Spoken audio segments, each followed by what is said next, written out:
तो hi guys, welcome back to the another video. आज का वीडियो बहुत ही ज़्यादा स्पेशल टॉपिक पे है। जो अक्सर लोग कन्फ्यूजन रहते हैं, जो न्यू हायर्स जो क्रूज ज्वाइन करते हैं, बहुत से मेरे पास में कमेंट आते हैं, मैसेज आते हैं। तो उनका एक क्वेश्चन रहता है, क्या क्रूज शिप में कोई हॉस्पिटल फैसिलिटी होती है? जैसे कि इन केस ऑफ इमरजेंसी होती है, कुछ पैसेंजर होते हैं या क्रू मेंबर होते हैं, उनको अगर कोई मेडिकल सिचुएशंस होती है, कुछ प्रॉब्लम्स फेस करते हैं, तो उनके लिए ऑन बोर्ड क्या सुविधाएं होती है, तो इसके बारे में हम बात करेंगे। तो बने रहिए वीडियो के साथ में, वीडियो को स्किप ना करें। गाइस, जैसा कि मैंने आपको टॉपिक बताया कि cruise ship have hospital facility on board, तो इसका रिप्लाई है यस। क्रूज शिप में एक हॉस्पिटल होता है जो कि ऑन बोर्ड में होता है। बहुत सी शिप में 4 नंबर के फ्लोर पे होता है, वो डेक 4 जिसको बोलते हैं, मैक्सिमम होता है, क्योंकि वो चेक इन और चेकआउट का जो मेन होता है, जहाँ पे जैसे किसी भी पोर्ट पे शिप लगता है तो एग्जिट और एंट्रेंस डेक 4 पे होता है। सिमिलर होता है ज़्यादातर शिप में डेक 4 से होता है पैसेंजरों का बाहर जाना आना, तो मेडिकल फैसिलिटी वहीं पे होती है। यहाँ पे एक हॉस्पिटल होता है ऑन बोर्ड, जिसमें सारी सुविधाओं से वो लेस होता है, जिसमें 8 से 10 डॉक्टरों, सीनियर स्पेशलिस्ट, नर्सेज, इनकी सारी टीम रहती है जो 24 आवर्स के लिए अवेलेबल रहती है। यहाँ पे हॉस्पिटल्स का एक टाइमिंग लिखा हुआ रहता है, जिसे आप देख सकते हैं कि ओपनिंग टाइम और क्लोजिंग टाइम, जैसे कि अपने हॉस्पिटल रहते हैं रेगुलर, उस टाइप से यहाँ पे पूरी फैसिलिटी रहती है। यहाँ पे लिखा हुआ रहता है उसका opening hours and closing hours.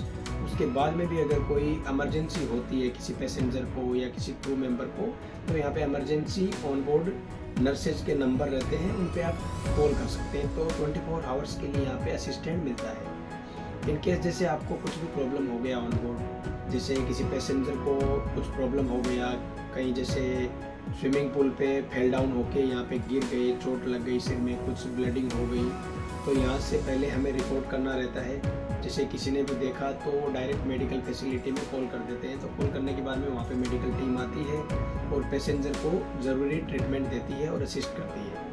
अगर उनको कुछ नॉर्मल ट्रीटमेंट करना है, कुछ इंजरी हुई है, तो उनको यहाँ पे ऑन बोर्ड पे उनका सारा सब कुछ इलाज हो जाता है। उनकी जो स्टिचिंग, बैंडेज वगैरह नॉर्मल यहाँ पे सब कुछ अवेलेबल है। उनको कुछ इंजेक्शन वगैरह जो भी लगवाना है, यहाँ पे सब कुछ अवेलेबल है। सारी सुविधाओं से लेस रहता है हॉस्पिटल। और यहाँ पे इमरजेंसी के लिए 6 से 7 यहाँ पे बेड भी रहते हैं, जो इमरजेंसी यहाँ पे रूम बनाए गए हैं, जिसमें कि अगर इमरजेंसी कुछ भी हो तो यहाँ पे बेड स्पेस भी अवेलेबल है। कोई भी जिसमें पेशेंट है तो उसको ज़रूरी ट्रीटमेंट दिया जा सके। और अगर फिर भी उसके बाद में अगर कुछ ज़्यादा प्रॉब्लम हो गया है, इन केस ऑन बोर्ड पे कुछ ज़्यादा प्रॉब्लम हो गया, कुछ केस बड़ा हो रहा है, किसी की मेडिकल जो हेल्थ है, किसी की जैसे हेल्थ है वो कंटिन्यूसली ख़राब हो रही है, यहाँ पे रिकवर नहीं हो रही है, तो यहाँ पे कुछ टाइम तक ऑब्जर्व करते हैं, जैसे 2 घंटे 3 घंटे। और उसके बाद में भी अगर medical situation out of control है, तो यहाँ पे मेडिकल टीम के थ्रू यहाँ पे कैप्टन को इन्फॉर्म किया जाता है और वो नेसेसरी अरेंजमेंट करते हैं। नेसेसरी अरेंजमेंट करने के बाद में जो भी नियरेस्ट कंट्री रहती है, उसमें कोस्ट गार्ड से इनसे कॉन्टेक्ट करते हैं। तो कोस्ट गार्ड यहाँ पे हेलीकॉप्टर से रेस्क्यू करते हैं जो भी पेशेंट रहता है। हमने कई बार ऑन बोर्ड में देखा है यहाँ पे, क्योंकि ऑन बोर्ड में काफ़ी टाइम से मैं काम कर रहा हूँ, तो कई मैंने ऐसे ऑपरेशंस देखे हैं। जैसे मेडिकल सिचुएशन कई बार आउट ऑफ कंट्रोल हो जाती है किसी पैसेंजर की, तो उनको रेस्क्यू करने के लिए हेलीकॉप्टर से जो नियरेस्ट पोर्ट अथॉरिटी वाले जो रहते हैं उनसे कांटेक्ट किया जाता है पहले। तो जो नेवी के हेलीकॉप्टर आते हैं, नेवी के हेलीकॉप्टर रेस्क्यू करते हैं, और जो पेशेंट को नियरेस्ट जो भी हॉस्पिटल रहता है किसी भी नियरेस्ट कंट्री में, उसमें उसको एडमिट करवाया जाता है। ये प्रोसीजर रहता है। और बाकी नॉर्मल जो भी प्रॉब्लम्स है, मेडिकल प्रॉब्लम्स है, उनके लिए सब कुछ यहाँ पे अवेलेबल है। तो यहाँ पे जो न्यू हायर्स स्पेशली आना चाहते हैं, तो उनको डरने की कोई ज़रूरत नहीं है। यहाँ पे नॉर्मल जो भी है, नॉर्मल कुछ भी प्रॉब्लम है, आपको चाहे बैक पेन हो, आपको चाहे कोल्ड हो, फीवर हो, इनसे रिलेटेड आपको 24 आवर्स यहाँ पे असिस्टेंट मिलता है। तो आपको डरने की कोई ज़रूरत नहीं है, आप बिंदास यहाँ पे आ सकते हैं। यहाँ पे पूरी आपकी टेक केयर होगी, आपको हर एक ज़रूरत की यहाँ पे चीज़ मेडिकल द्वारा प्रोवाइड करवाई जाएगी जो कि आपको ज़रूरत है। तो ये जो इन्फॉर्मेशन मैंने आपको बताई है, ये थी मेडिकल की। जो रेस्क्यू करने का क्या यहाँ पे सिस्टम रहता है अगर मेडिकल किसी की हालत बिगड़ जाती है। तो ऐसा नहीं है कि खाली पैसेंजर के लिए ही है, अगर क्रू मेंबर कुछ इंजर्ड है, कुछ भी प्रॉब्लम हो गया है, उसको इंजरी ज़्यादा बड़ी है, तो क्रू मेंबर को भी सेम ट्रीटमेंट दिया जाता है। जैसे गेस्ट को ट्रीटमेंट दिया जा रहा है उस तरीके से उसको भी रेस्क्यू किया जाता है। अगर कुछ इमरजेंसी है, ज़्यादा ही इमरजेंसी है, तो क्रू मेंबर को भी यहाँ से रेस्क्यू करके नज़दीकी कंट्री में उनको ले जाया जाता है और वहाँ पे एडमिट करवाया जाता है।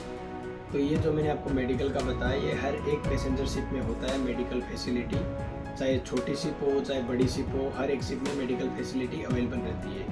यहाँ पे काफ़ी सारे सीनियर्स डॉक्टर रहते हैं, जिससे कि आपको कोई भी जो भी प्रॉब्लम रहती है आपको एनी टाइम असिस्ट करने के लिए रेडी रहते हैं। तो ये था आज का छोटा सा टॉपिक मेडिकल फैसिलिटी से रिलेटेड जो मैंने आपको बताया। तो वीडियो अगर आपको इन्फॉर्मेटिव लगा तो आप वीडियो को ज़्यादा से ज़्यादा लाइक करें, चैनल को सब्सक्राइब करें। तो मिलते हैं अगले वीडियो में एक और शिपिंग इन्फॉर्मेशन के साथ, तब तक के लिए टेक केयर।